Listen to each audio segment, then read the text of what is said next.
Right now I'm joined by Boston Power player and tax expert Paul Dion.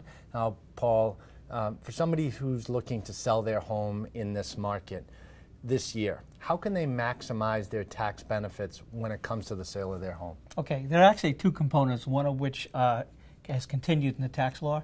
If you're expecting a gain on the property, you need to be aware that there's an exemption on any capital gains that you have to pay. So if you've lived in your home for 2 out of the last 5 years, then you're going to see an exemption of $250,000 if you're single, or $500,000 if you're married filing joint.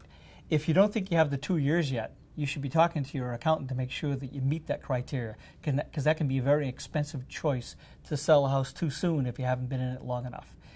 The other side of the equation, hopefully this doesn't exist anymore, but if you have a loss, there are some concerns about how you deal with that. Well, because it's personal, you can't take a deduction for it, but there are some issues where people owned homes way back in 2008, got these special deals from the IRS for an exemption, and if they have a loss, they can probably get completely out of that deal and not have to pay a tax back. So it's important to ask your tax advisor how you fit those situations if those are concerns that you have. There's a lot of moving parts to it. Right, and I don't have time to get into it, but there is a tax myth.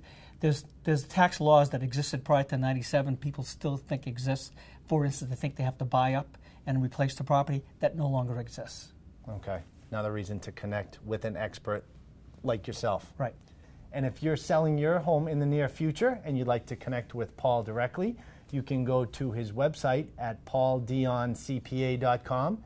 And remember, we have more tax tips right here on our page on boston.com.